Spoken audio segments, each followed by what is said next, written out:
You're listening to the We Are Libertarians Podcast Network. Find all of our shows at wearelibertarians.com. You're listening to the We Are Libertarians Network. Learn more at wearelibertarians.com.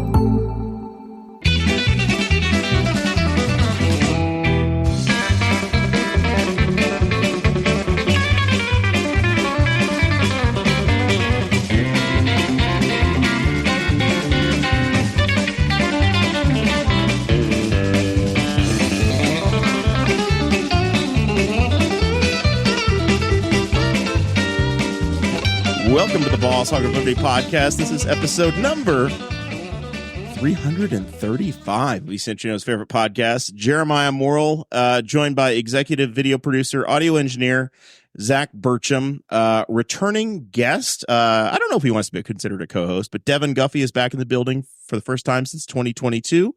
I'm already insulting him and making fun of him and making him feel very welcome. I feel very welcome. I feel very welcome. Yeah, it's good. And our guest today is going to be one of our patrons as well. It's Blake.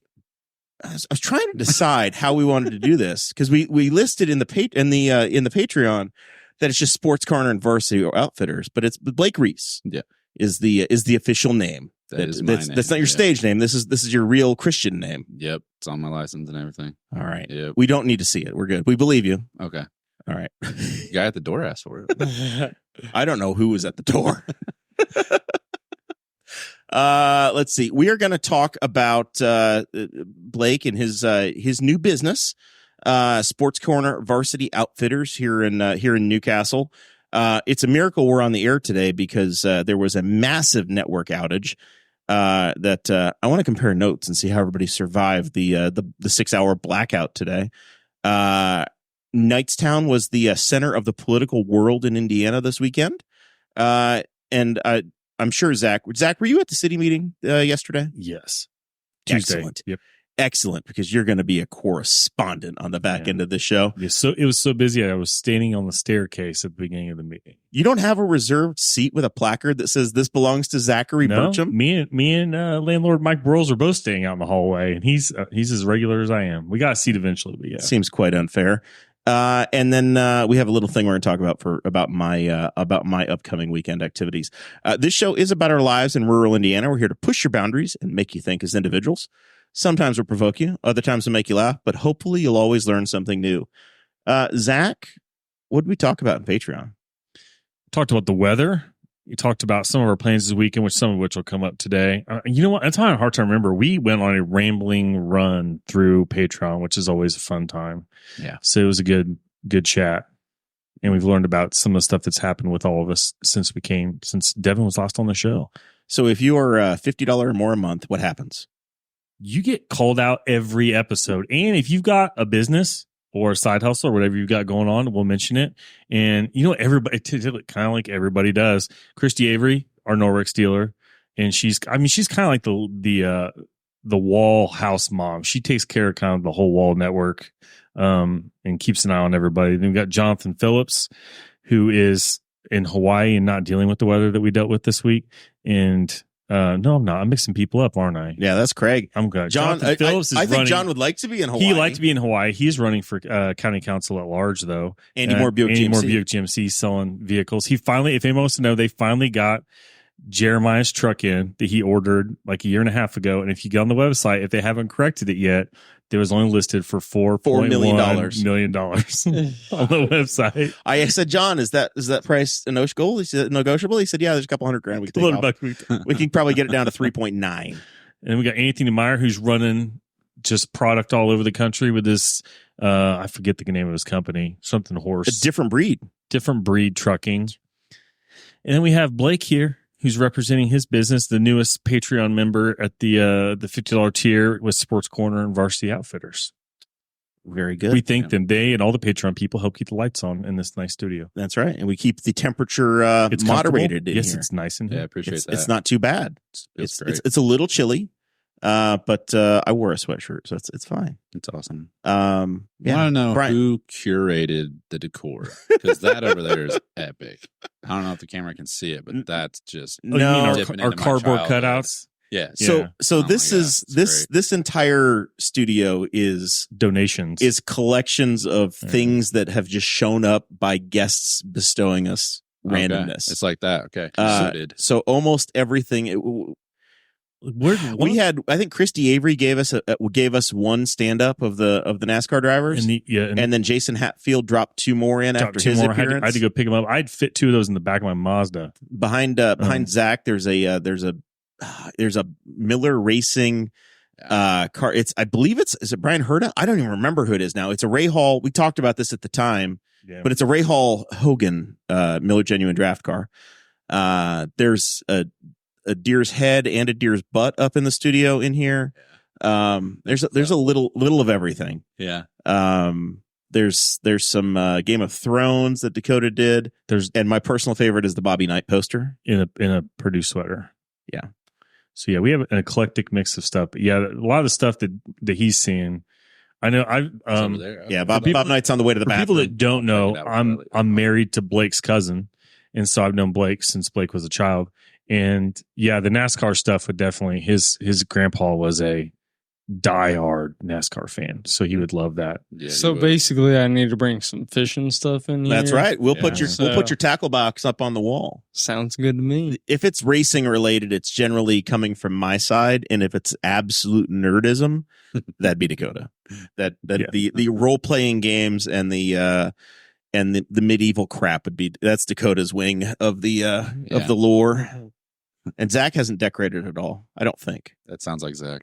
No, he has Tony Kanone's shoes in front of him. Yeah, I have some Bryant heating and cooling, like Chuck Taylor looking shoes. I've got some stuff at home. I can probably bring stuff. We have Will Power signed his Will Power won Mid Ohio, and I don't want to explain how it happened, but we wound up with Will signing his visor to the Boss Hog of Liberty, and it's here in studio permanently until somebody swipes it. I've got a random collection of stuff I could bring at home. I've acquired things. There's a spring on the table. There's a spring of an Indy car, of a Dallara, the rear springs of a Dallara DW12. It could be from 2012, could be from this year. We don't know. Where'd you find it, or where did you get it? It's not important. All right. There's this funny thing with like IndyCar where, especially if you got in early, if you just hung around, you just figured out how to get a hold of stuff. Because at home, I've got a rear wing end plate.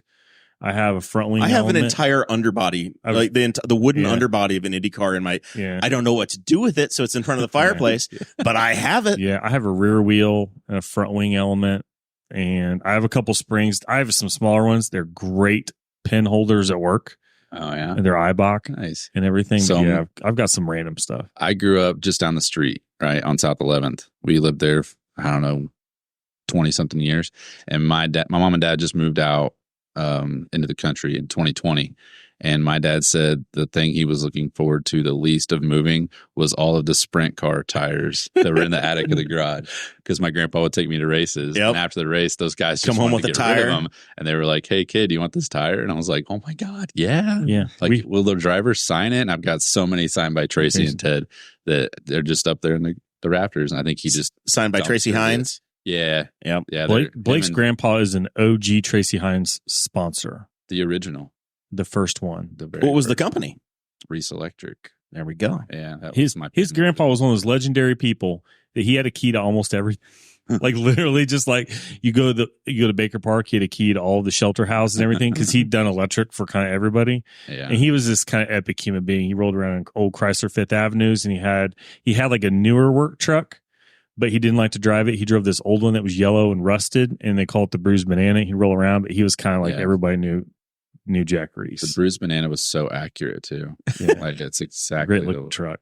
Yeah. I'll tell you what, BruisedBanana.com would be a wonderful sponsor. If they want to join at $50 or more, they go right with Bent Carrot. That would be actually a better name for a dumpster company than the Slick Pickle would be the Bruised Banana. And if it was like a yellow dumpster that just had like every time you got a dent, you just kind of colored it brown, that'd be great. So Blake, tell us about yourself, man. We're glad to have you join the program and supporting it. You reached out a few months ago when you were cutting the deal to pick up Sports Corner. Tell us about yourself. Tell us about the business. All right. So What you can offer people? born and raised here in town, been here the whole time. My wife as well, and our 2 kids.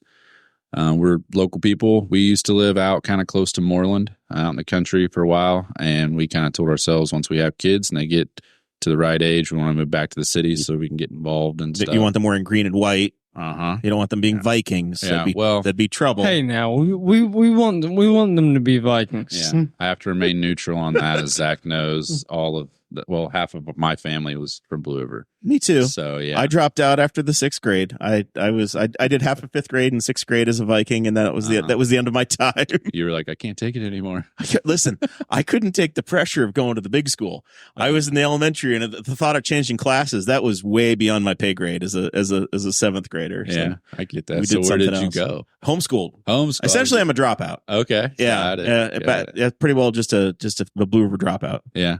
Right on, man. and then a couple college appearances after that. That means you're like the most famous Blue River dropout there is. Gotta be. Well, I mean, how many are there?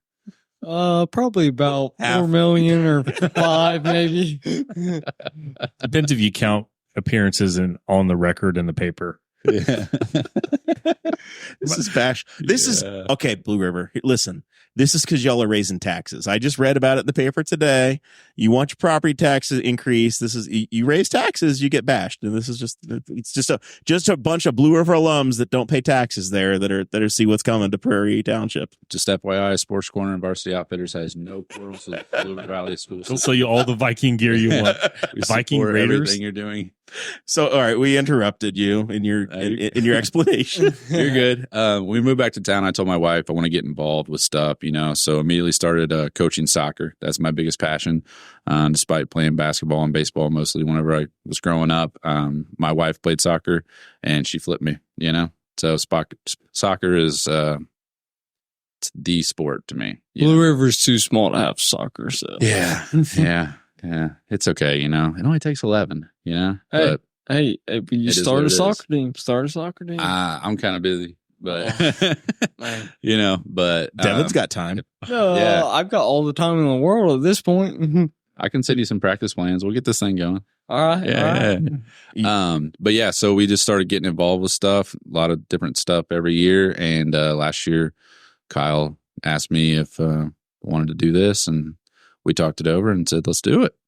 So tell us about the business. It's a landmark institutional thing. Been a number of different owners. It's kind of had some caretakers over the years, or folks that have put their own brand or their own mark on it. Yeah. But essentially, school and it's a custom shop, but a lot of very much the school athletics is the core business. Absolutely. Yeah. I mean, school, not so much these days, which is kind of a shame. And that's something I want to really, bring back into it. But all of the programs in the community, we're pretty tight with almost all of them, even travel teams. And that's really kind of the lifeblood of what's doing it, and the letter jacket stuff. Whenever it comes to letter jackets, everybody knows Sports Corner is the place to go. I feel like every day I have an appointment whenever I get back to town. Got to go for a letter jacket fitting, or somebody's dropping off to have something added. And it's really cool because you get that senior, and I've only been doing it since October last year, but you get that senior who's like, I got my last 2. I just want to get them put on so I can get it put in a case. And it's just kind of like a story of their high school career. And it's kind of cool. You get to talk to them about each and every patch, how that season went, how this season went, whatever. It's kind of cool. Devon, what was your jacket? That's a good question because I didn't buy one. You didn't do one? Oh, man. Gotta do You it. had to letter in basketball at Blue River, though, right? We won one sectional. Yeah. And county, I don't know if county goes on Letterman jackets or not. Yep. Okay, so maybe 2. You had a few. 2 of them. So Zach sends his kids your way in his coaching endeavors with Newcastle nowadays. I would assume. I'm not in charge of that. I actually don't know. I just showed up to practices. Yeah, I don't know. Well, I've talked to I talked to Jeff and told him who was buying it. So I don't know. There might be some business floating that way, and so you never know. Yeah, that's great. That's awesome. That's very good. We'd be very accepting. We've got a ton of stuff that we do, especially for like up in the Muncie area. We actually are heavily involved with Yorktown and the Delta programs too. So we're just kind of servicing everybody in the area, but I really want to start growing Newcastle back to what it used to be. And right now we're trying to rebuild the store. It's under construction. I apologize to everybody who's jerked on the door in the middle of the day to go in and buy a Purdue hat. I'm sorry, but we are working on it. Boiler up. Yeah, we back when Kyle owned it, we tore it down to kind of rebuild, and that kind of hit pause. Then he sold it to me, and so now we're trying to hit play and put it fast forward. Trying to get things back going. I'm shooting for June. We'll kind of relaunch, be open to the public, and just have all the stuff on the shelves that used to be there. And where's the storefront going to be? Where it's always been, right next to Mancino's. Right there on the south And side do of you town. guys have any social media? Yeah, we just did the Facebook stuff. So I'm not good with social media. That's been a class that I've been attending weekly for the past few weeks. But we launched our Facebook page again. And then we're getting ready to relaunch an Instagram. I couldn't figure out how to get the old one flipped over, so I had to just kind of turn it off. Starting fresh. Start fresh one, yeah. But we haven't got around to doing that one yet. Okay. Yeah, but I'm not good at Facebook. So for those of you who are like, this guy is posting stuff, but it's awful, I'm sorry. I'm trying. But yeah, it's the first time I've ever done it, and I know I'm awful, but I'm trying. You're learning That's as all you that go. matters. That's all that matters. Yeah. All right. Well, it's going to be exciting to watch the business grow and the and how it comes along. I know you made it known to us that being involved in a number of the different community aspects is important to you. So guys. important. Yep. So important. There's been a few things that's already come across that I'm just like, I'll do it. Just take it. I just want to be involved. I want to help. There's been a lot that's kind of come to us. People in need. Who do I go to for this? I don't know who to go to. I'm like, let's just do it. How much is that going to cost? We don't have a lot of money. Don't worry about it. We just want to do it, help out the community as best we can, and just put smiles on faces. Make it happen. Very good. Yeah. Well, we're excited about the partnership and having you involved. Yeah. He's going to hang with us for the balance of the show, and we'll see where it goes. Yeah. I'm counting on you, Devon, for some hard hitting political takes as we get going. Somebody help! Somebody help! Did you guys? Anybody have an AT&T phone today? Nope. I got lucky. I'm with Verizon. You're Verizon. Yeah, I was also- Verizon. So I was the only victim today. I was also home. I was remote today. So I was on Wi-Fi.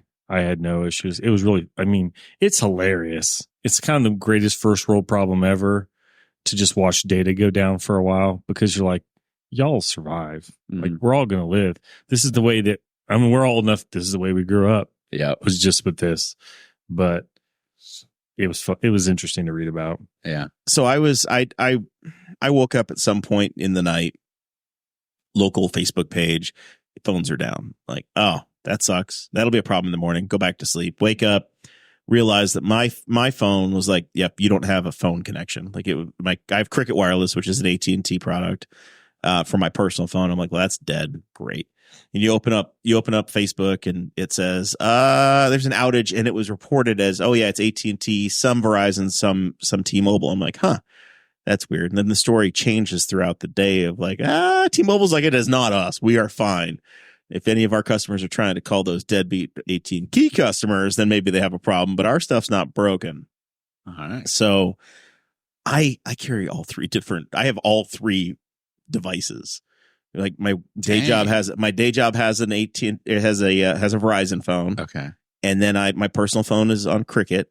And then it turns out my truck is on AT&T, so that didn't work today either. So I had no way to listen to anything driving to work unless I went to terrestrial radio, which is very stone aged.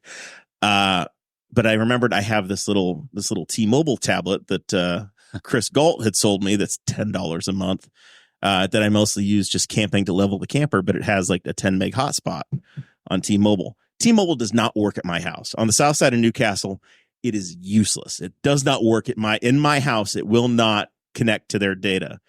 But most other places, it's got a good connection.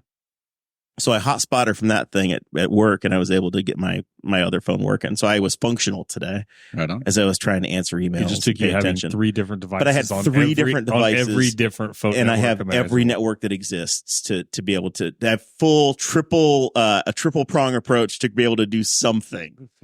To be able to do something today, which I thought was hilarious. It's got to be an apocalyptic cell phone outage for Jeremiah to be taken out. I have some way to communicate or to do something. Pretty bulletproof. I also learned today that like the new trucks, and they're awesome, but I literally cannot have it connected. Like my phone cannot be connected to the truck and get an outside hotspot connection because it uses Wi-Fi to connect all the Android Auto stuff. It's got to do one or the So other. So I have to just like be like, yep, truck's not talking to anything. It's just that's the only way it's going to work. So it's not Bluetoothing. It's to the stereo. now Wi-Fi hotspotting. Yeah. So you can't like pull like a podcast off your phone and Bluetooth it to the stereo. It's Wi-Fiing it to it. Yeah. That's unfortunate. Very. Yeah. They made this when they decided they were making all of these screens so fancy and good looking. They said Bluetooth won't get it done anymore. So now that's the trick, I guess. Bummer. Yeah. So here's what I want to know: how long could we have survived as a society?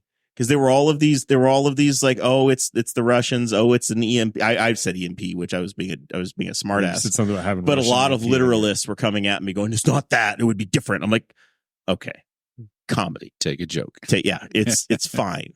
But solar flares, cyber attack. I don't know what it was, and I don't know. Jesse Riddle, who's a contributor to this show, he's like, I think it was somebody at AT&T that did an update that went horribly wrong, and it took them that long to fix it. Like a maintenance thing in the morning. They were trying to do it. They're trying to sneak it in overnight. And something broke bad. Here's the question, though: is how long could we function as a society if we lost this? 2 days. 2 days. 2 days is it? Yeah.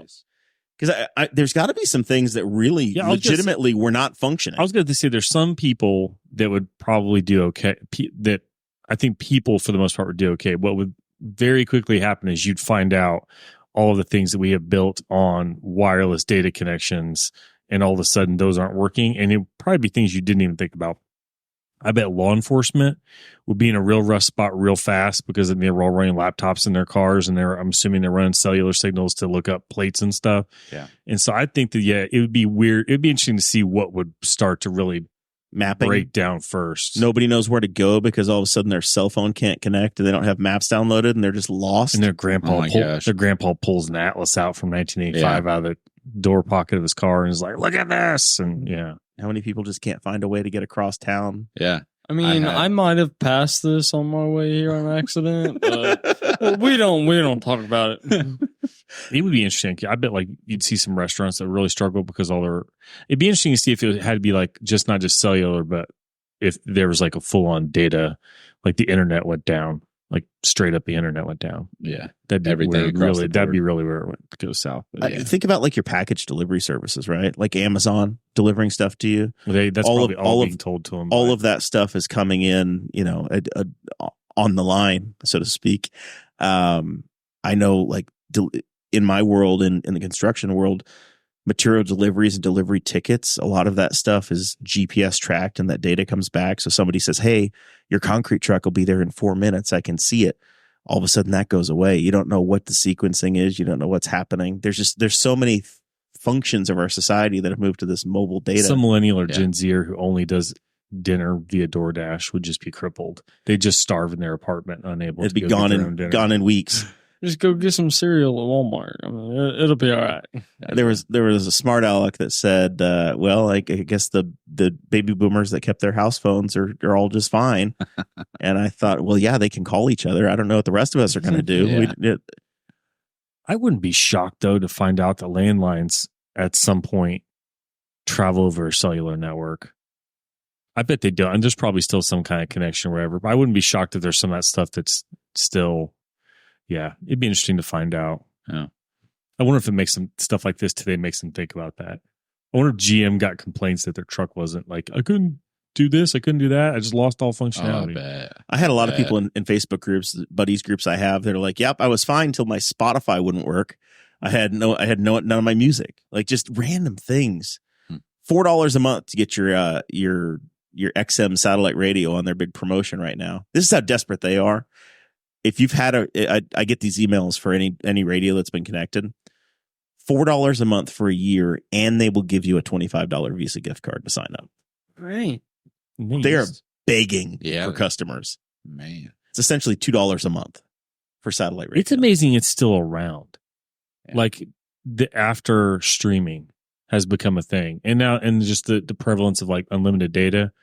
Because I used to be a satellite radio. I had one in my Dakota, had one, the Tahoe had it for a bit, and I had a mount, I think it's something else. And I listened to it at work. I had a thing at work, and antenna, so I could stick it out the front window at work.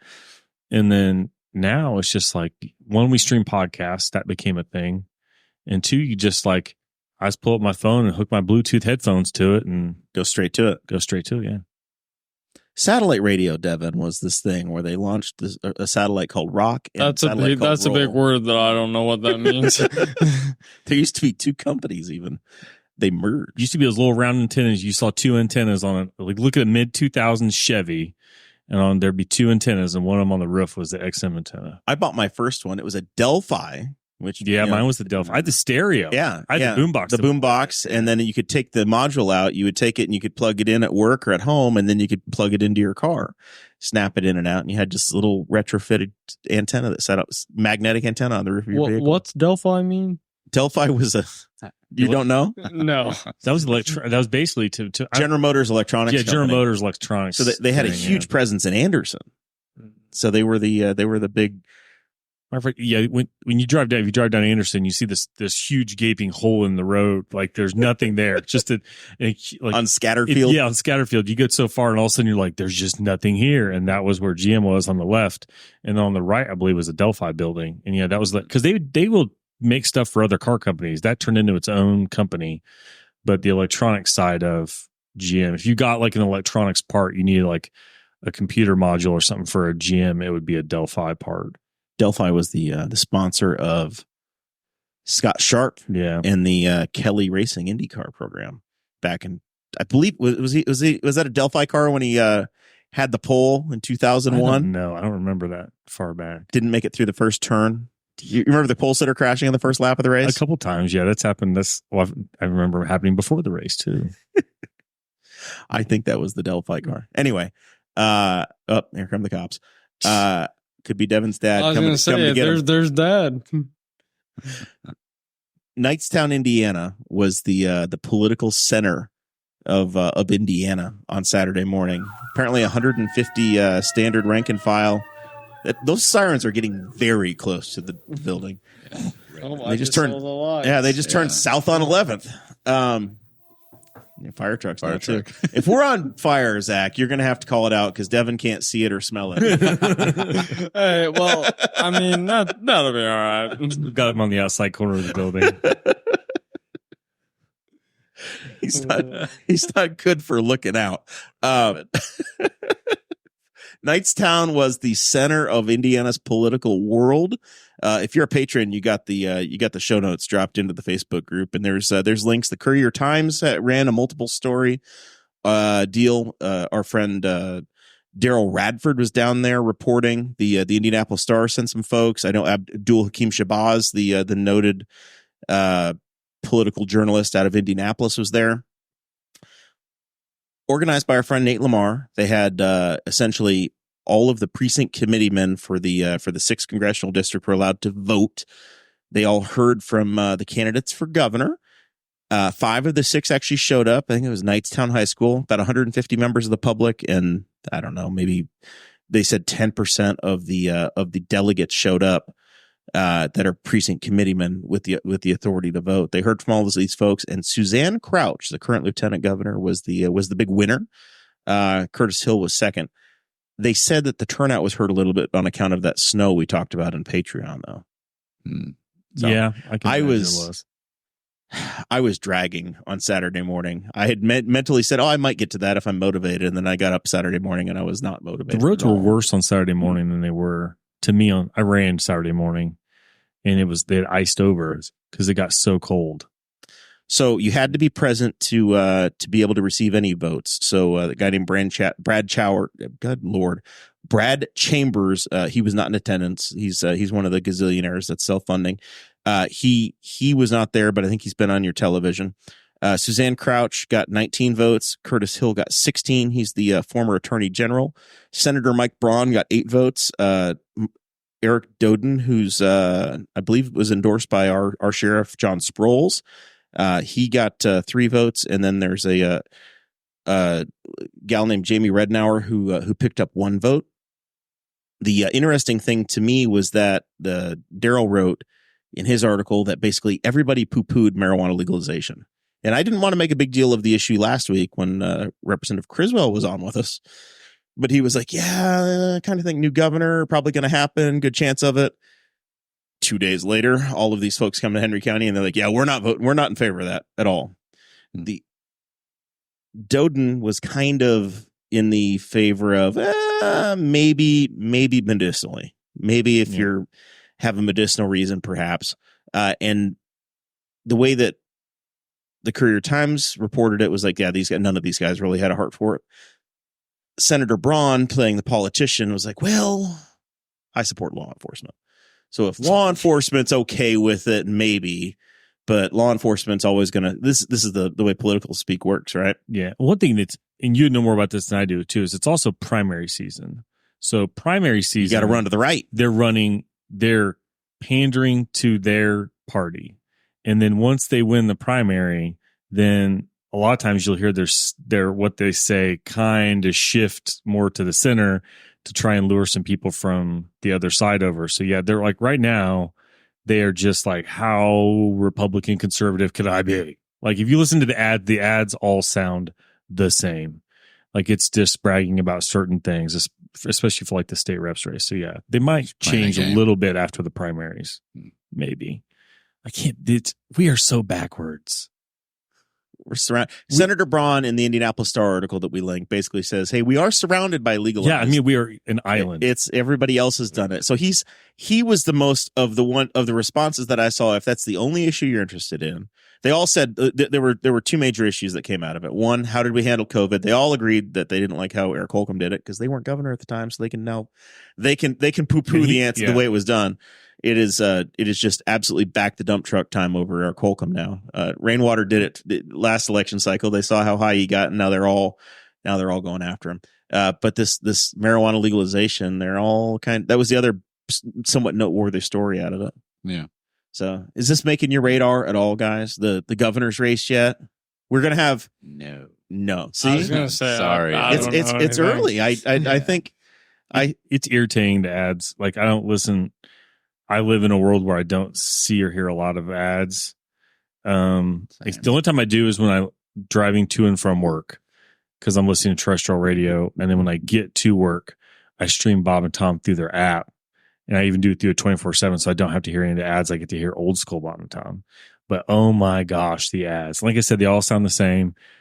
I pulled myself up by my bootstraps. I love Jesus. I love Trump, and I'm a conservative. And that's what all the ads sound like. I'm like, man, they're all just trying to outdo each other. They're all outsiders too. They're all and they're all political outsiders. They're all outsiders. Like, oh my a former the lieutenant governor's an outsider.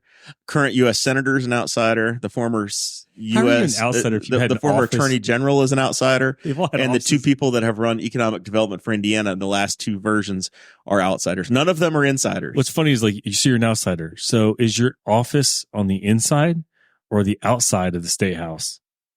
Oh, the inside for most of you. And then, and one of them's like, I built this business, and he might have had some part in the business, but the business he built didn't have his name on it. It had Bruce Gaylor's name on it. He's the one guy's like, yeah, I own, he's part of Gaylor Electric.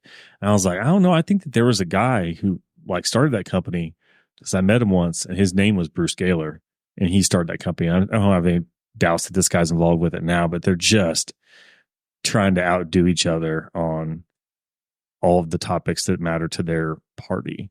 So we have identified the senior staff here at Boss Hog. We've identified, I think we're going to try to do a candidate series of 8 weeks. There's going to be 1 week in March where there's going to be no show because the world is shutting down for spring break and candidates don't want to come on then. And Zach's going to be hiding. Dakota's going to be off doing his thing. So we're going to have 1 week where there's no show during spring break.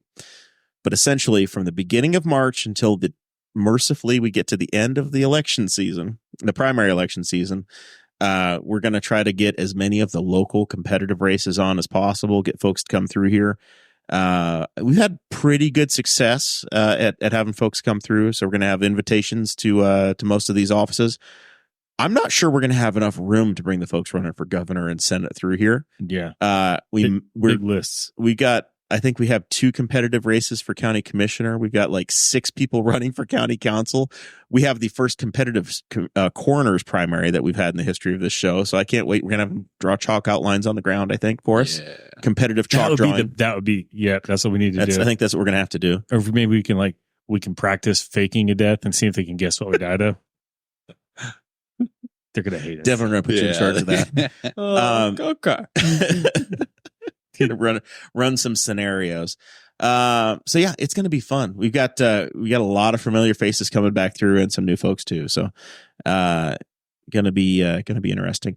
And I assume since we record on Thursdays, every other local civic organization is going to choose Thursday to host their events. We should find out. Create a migraine for me. We should find out if it costs money to like reserve the rooms, like the library or whatever, any place and we should just call and reserve them for all the Thursdays. Just keep them so that nobody else can do it. Nowhere to have it. We'll take the armory, we'll take the library, the little auditorium room in the library. If we want to give Dakota a stroke, we just say we're going to take the studio. We're going to do this in front of a live studio audience, and we rent the library for 2 months and make him do the show down there. He would kill us. He would kill us. Worth it. Yeah, it's worth it. Blake, he's not here. Blake's in. He's not here to tell us we no. voted. So in. Zach, you were at the city. The President's Day was Monday. Yeah. Or Daytona 500 Day was Monday, either or. Yeah. So they, on account of the Daytona 500, they moved the city council meeting to Tuesday. Yep. You could not even get your normal seat. Yeah. Apparently there's different reasons for that, but yeah, it was a full second meeting in a row that had a full house, and I've gotten there and I've been staying in the hallway. Last time it was because of a 16-year-old, I think he's 16, who saved a woman from a house fire, and the state fire marshal was there to present an award. This time it was because of a response to, I think, like a very serious accident that involved Henry County EMS, fire, and Middletown EMS, I believe, as well. So they had some awards to go around there. And then luckily, those people kind of clear out and I got to sit down. But there's a bunch of people there because the city is pulling the water department, which is their utility that is still in the Indiana Utility Regulatory Commission. They're yanking them out. IURC. The IURC, yep. They're pulling out of the IURC so that they can have more freedom in raising the rates of water. So people are real concerned about this, Great. Understandably so. So I will go down some of the facts I learned from sitting through a couple of these meetings because the public notice went out and it was the public hearing meeting. So I was watching the live stream. Yeah. And they opened an open hearing, and they had they had members of the public come through and speak. And Parks and Recreation was a documentary. Like that TV show. It wasn't. I've never seen the show. So close. I mean, there's one. So close. There's one that was very nice and some very valid concerns, but none of them were actually like applicable. Like she had a question about a moratorium, and that was for power, not water type of thing. But so the quick rundown is that there's 400 water departments, municipal water departments in the state of Indiana. 19 of them are still in the IURC. Every other one of them is pulled out. Wow. And basically what they said was that the normal process, if they want to do a water rate hike, is we contact Baker Tilly, which is our municipal advisory firm, and we have them do an analysis. So the professionals we pay to do it. They charge the city a sum of money, and they look at our water rates, income, expenses, and then compare our water rates to the communities around us and say, yes, you need to raise them, or no, you don't. The last time water rates were raised was like 2006, I think. So it's been a long time. You were learning how to count. Yeah, I was like, I was only 4, so yeah. Yeah. So it's been a while since they've done it. So, and then they would bring that rate hike to the city council. City council would vote on it, and then it would have to go to the IURC. Apparently then at that point in the process, it takes 10 months and another $100,000 to $150,000 to get it through the IURC for them to say yes or no. They haven't even tried. You have to pay all the bribes. It's more money, and they have to go through more stuff, and Baker Tilly has to do more stuff. And I mean, they get paid enough that they send people to city council meetings on a fairly regular basis to talk about stuff. So that guy's getting mileage. So it's costing us money. So they basically said, we're just going to plow. They said, what we want to do is we're afraid to do is if we go to them now, they'll say, you need to jack your rates like 30%. For all the people that are local in Newcastle, we've had a bunch of water main breaks. Those all cost money. That's the utility that they're costing money to. I think the mayor said, I thought this was low. So far this year, it's $160,000 they spent on water main breaks. So I'm assuming that's almost all labor, and then some parts like materials, pipe, concrete, whatever, and fuel for the rigs, whatever. But they spent $160,000, and we're 7 weeks into the year. Yeah, didn't he say it's like 16 every time it breaks? It's like a chunk. And then like some of them have been like 16, 24-hour things with guys working around the clock. And a bunch of them have been, Blake lives in the same neighborhood Jeremiah does, within like a half mile of your guys' neighborhood. Dude, that's same. I started going around. Like, no, and so they just said they said there's going to be a rate hike, but they said what we'd like to get in the habit of doing is doing, I don't know if they're going to do annual but fairly regular 2 to 3% hikes, as opposed to we're going to wait too long and then need to do a 10% hike or a 20% hike. The thing they're dealing with, and I can voice my own experience with this, our water bills are pretty cheap. They said the average house in Newcastle, their water bill is like $9. But Newcastle's water bill is the only utility bill that we get from the city. So they throw trash on it. They throw sewer on it, which Jeremiah's got all kinds of fun with sewer, and Blake does too, because he's in the same neighborhood where they had to put all the pumps and stuff in. And then we had the big stormwater sewer separation. So my water bill might be $9 or $12 in water, and it's like $115 overall after you throw everything else on it. So while people say my water bill, your water bill hasn't gone up. My water bill, my utility bill when I started was like $57 when I bought my house. The water bill's never gone up. The rate's never gone up in that time frame, but my bill has gone up because of EPA this and sewer that. Like my sewer bill, I think is like $50-$60 a month just by itself. So just to flush your toilet, toilet. So man. So here's the thing: if they people freak out and say, "Oh my God, they're going to raise the rates crazy." If your water bill's $10 a month and they say, "Hey, we're going to add 30% to it," it's going to go to $13. Even if they doubled your water bill. If they doubled your water bill and said they need twice as much money, say you go from $100 to $110 a month, probably not moving the needle a hell of a lot in your house. Yeah, honestly, and I'm all, I pay the rate. I'm down with the understanding, and I'm still pissed over my sewer bill going up as high as long as my sewer bill doesn't go up at a similar rate, right? As long as it's a disconnect there, yeah, I'm fine. If the water bill goes up double, whatever, it's fine. Like I understand it, and it's justifiable, and it looks. If you look and see how many water mains have blown out in the last year in the town, like you just drive on the roads and see all the fresh pavement that got blown out by water lines that have been destroyed. Mm-hmm. The case is made. I'm not fighting this one. Yeah, I think the mayor said I think he kind of collapsed the timeline a little bit because I can't remember when the one behind Kroger was, but like in the last year or two, he said that 3 times we've had a water main break severe enough to drain the water towers. And he said the only reason that wasn't a huge problem is that he said we've got really good wells that have we can pull a lot of water out of, and we can get those refilled in 6 or 8 hours. He said if we didn't have that, we'd have been in a world of hurt. But a couple times we've had the water towers completely drained because of water main breaks.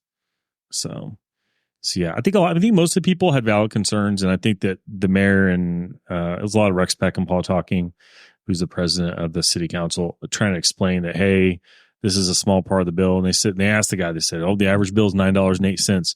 If we raise your rate 5%, it's going to be $9.49 or whatever. It's going to be like 50 cents for a lot of people if they go up 5. And I don't think there'll be a huge hike. I think we were looking at a period of incremental rate hikes till they get to a point where they feel like they're bringing in enough money to probably deal with some of these water main breaks. And at some point, the water treatment plant also needs like millions of dollars sunk into it. So, Devin, does any of this scare you?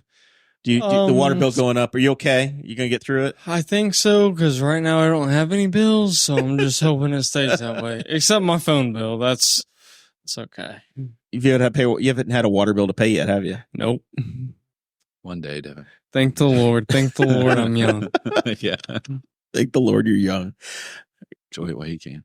Well, I mean, I Water's coached free, 7th, 8th man. grade It's right there in the basketball lake. this year. I'm feeling pretty old.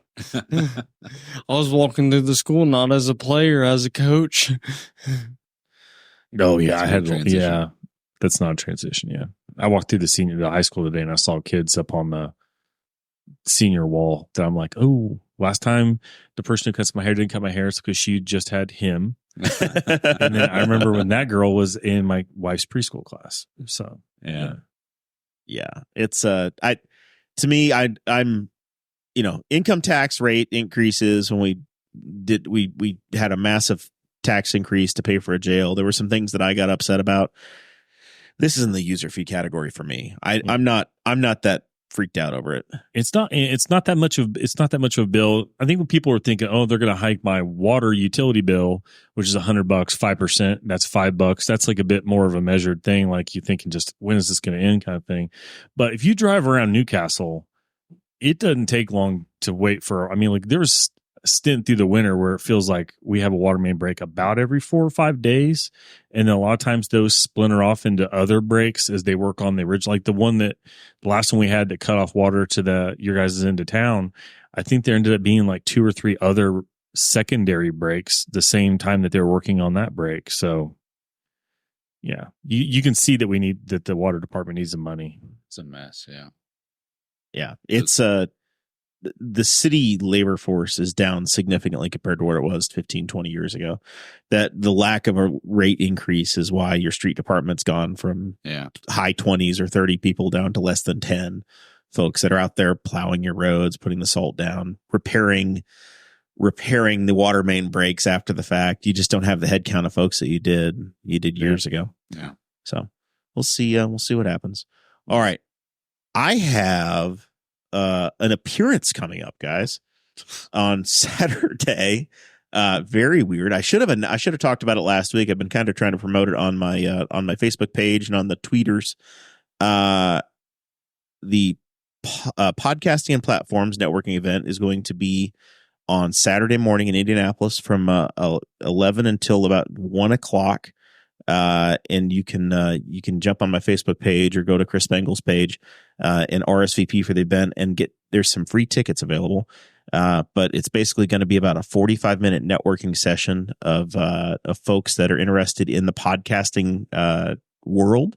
So if you wanted to start a podcast, you want to learn about how to do a podcast, if you need somebody to host a podcast, Spangle has brought together a group of folks, and I am I guess because he knows Dakota won't leave Henry County on a Saturday for a podcast thing, I got invited as the long tenured host on the network to go hang out.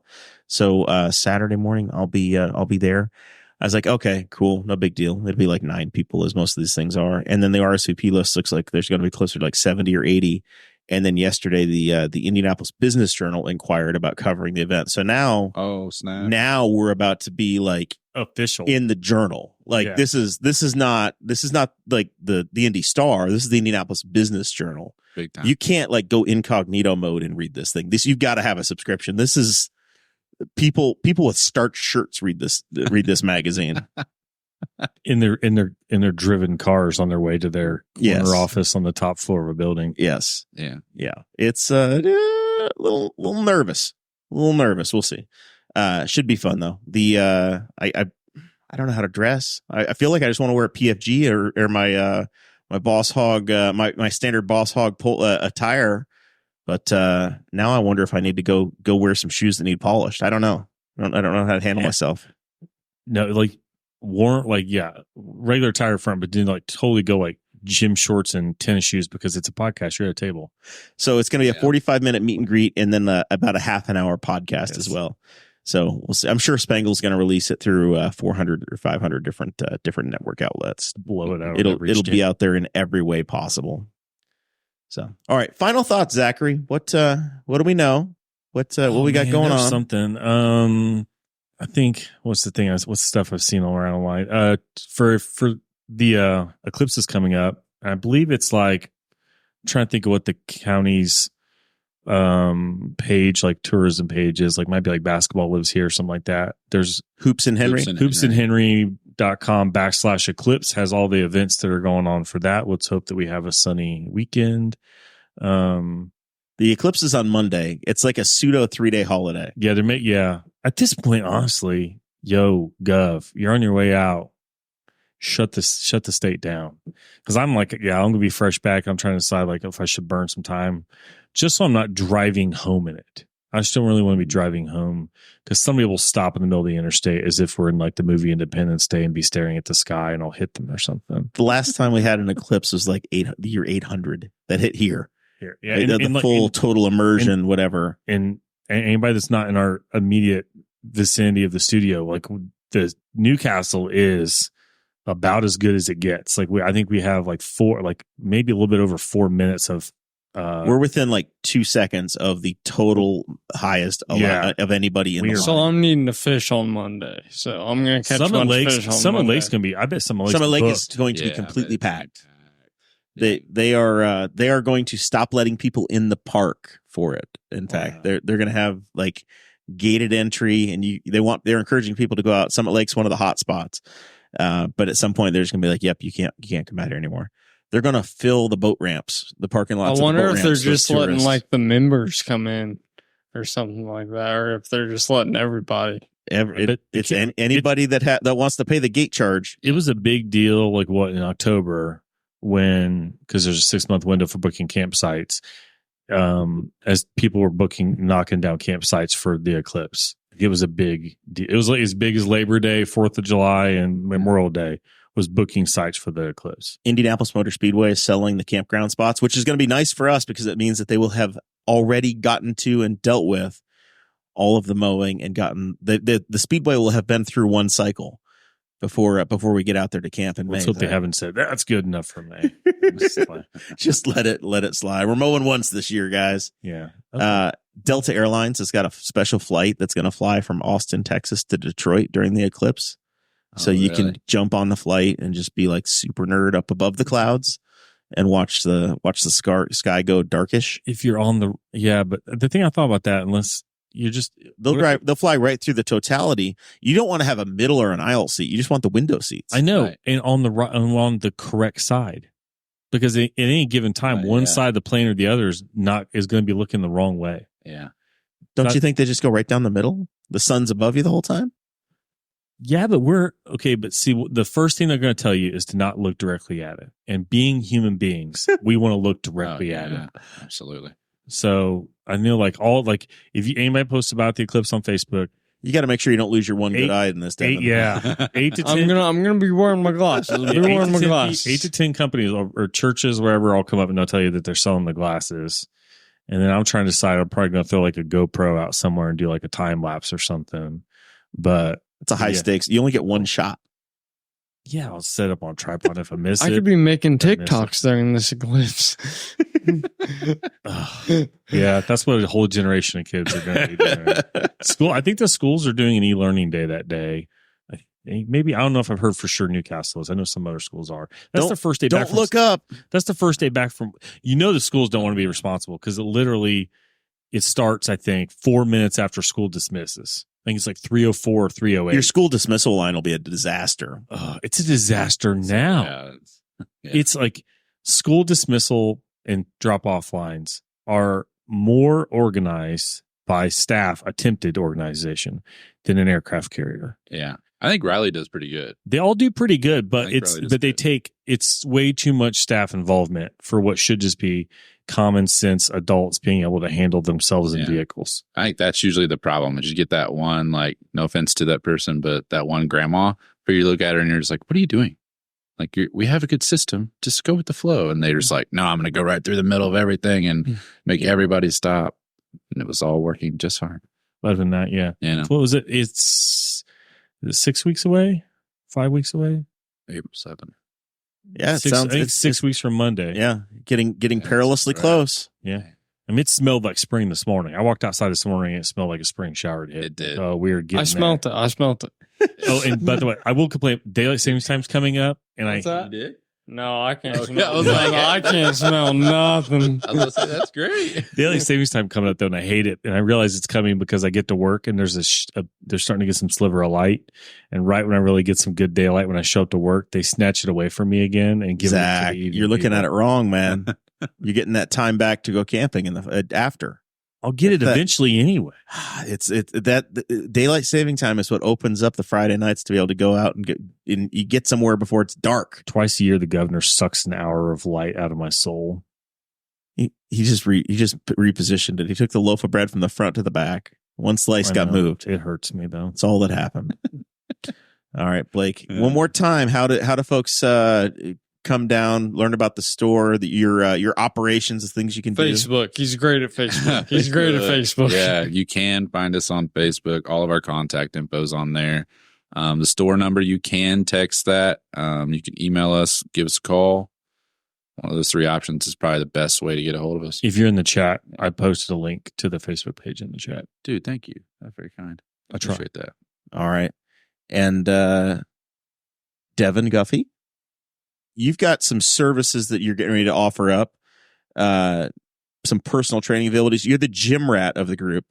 You moved into the YMCA and you live down there now. I mean, now that I can drive, I'm gonna be down there every day. So, I mean, it'll be better than just 3 days a week. So reach out to Devon. You're potentially looking at you've been kicking around the idea of doing some one-on-one coaching, some weightlifting plans for folks, Some classes or some online courses. Yep.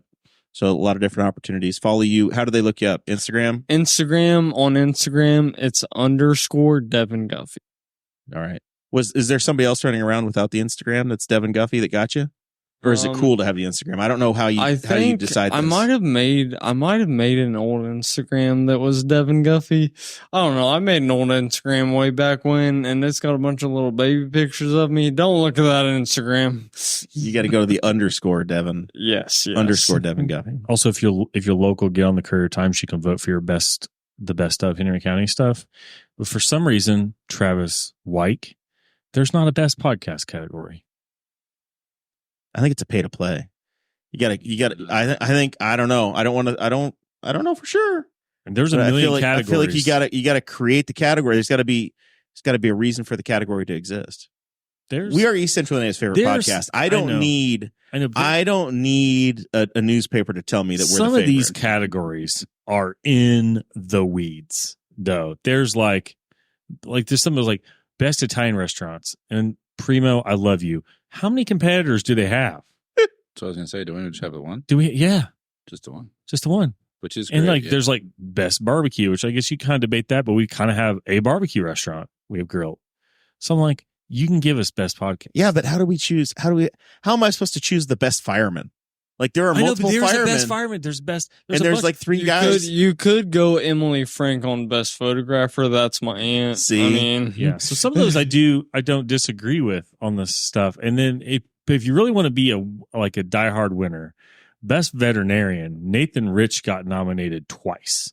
You can vote for two different Nathan Riches. Two different versions It's of the him? same one, yes. Wow. But yeah, I went through today and voted for the first time. I'll go through and roll through a couple, vote for some more. Some of my nominated didn't get put on the ballot. Did you nominate for a podcast? There wasn't a podcast category. Uh-huh. There needs to be a best podcast category. Bring this polling system in. Well, listeners, write your letters to the editor, to Travis Wyke, editor@thecouriertimes.com, and let him know that you feel like your favorite podcast was slated. Is there a miscellaneous? No, I don't think so. It's a real weird. I'll be honest, the voting and the nomination was really frustrating because you don't just get to the end, you hit next and just starts you back at the beginning, and you're like, but there's votes here. Did it work? Yeah, I'm not sure if it worked or not. Come on, Travis. It's a newspaper. You probably are supposed to go in and get a paper copy and then submit it. Mail it in. You gotta mail it in. We need to get Darren. Hey, Darren Jacobs, why don't you holler at us? Because Darren's made the news. There's some kerfuffle out there in Spiceland. I tried to book him for tonight and said, Yeah, I was "Hey, gonna you want to say. say your piece?" And he was already occupied I don't know if another rival podcast that doesn't get to get voted on got him or what, but he was occupied, so we couldn't snag the guy. All right, with that, we say thank you guys so very much for being a part of the show. I believe it is safe to say that we are having our first ever February 29th edition of this episode of this show next week. Won't it? Yeah, be the 2/29/24. First and maybe the only time we ever get a Thursday. When's the next Thursday that's on February 29th? It's going to be a while. I might be retired from the podcast business by then. So stay tuned. We'll do that one, and we'll see you then. Thanks, guys.